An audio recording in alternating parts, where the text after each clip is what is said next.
Nearly 3 months, still no Stacy Peterson. But did someone recently spot Stacy Peterson alive in Illinois? The mother of two disappeared October 28th, and her husband, Sergeant Drew Peterson, is a suspect in her disappearance and a potential homicide. Sergeant Drew Peterson's lawyer, Joel Brodsky, says he received a voicemail tip on Monday that he says the Illinois State Police never followed up on. Brodsky gave us this voicemail. Hello, this is for Mr. Brodsky. I'd just like you to know I did see Stacy again on January 2nd. I saw her at 3:15 in the afternoon. I didn't speak to her again. When I saw her, I stepped back. I walked over near her, looked her straight in the face, and I walked off. I think she said staying in a place called Dream Center of Peoria. And it's on Hamilton Boulevard. It helps homeless women, young women in shelters, and when they have nowhere else to go. I don't go over there. I don't know how you get into the place. I just don't go over there. The Illinois State Police gave us the following statements specifically about this voicemail. As tips are received, they are all forwarded to the Illinois State Police Peterson Investigation Task Force. Investigators then follow up on each tip. Specifics regarding information resulting from tips are not released by the task force. Joel Brodsky joins us live in Chicago. Joel, did the Illinois State Police, after you gave them that voicemail, did they call you back and say, we followed up on it and this is what we've learned or not learned? Well, I did speak with them. I forgot if I called them or they called me. They told me the extent of their follow-up was to place a telephone call to the shelter to see if Stacy Peterson had registered.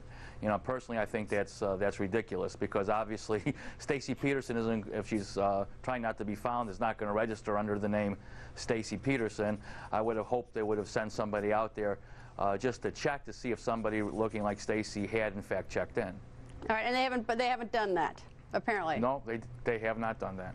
All right, how far? That was directly from an investigating agent who told me that. How far is Peoria from Bolingbrook, about? I'm not 100% sure. It's about 100 miles or so. Have you been out to the Dream Center, or have you sent anybody out to the Dream Center in Peoria? No, I haven't. That's something we're going to have to do.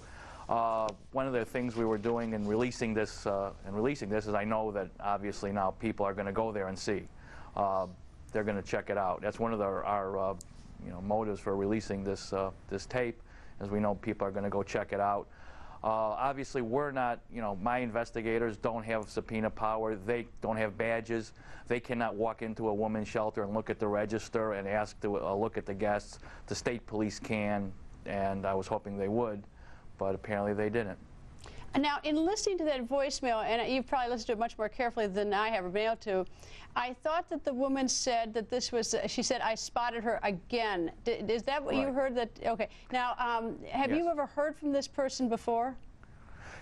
From the context of the voicemail and her reference to a prior letter and it being from Peoria, this woman is the writer of that Thanksgiving a Peoria sighting letter that we've previously released that was very detailed. It said that she had seen Stacy in a Kroger's grocery store and gave the specific aisle, if you recall. All right. But you don't, other than this phone call and this letter, you don't know who this woman is who's leaving this voicemail. No, but I've ordered from my telephone carrier from SBC the logs, so hopefully if she didn't call from a payphone, we'll be able to find out what telephone she left a voicemail from and be able to track her from there. I hope to have that in a few days. All right, and of course sending someone to Peoria to the Dream Center who knows Stacy might be helpful as well. All right, Joel, stand by.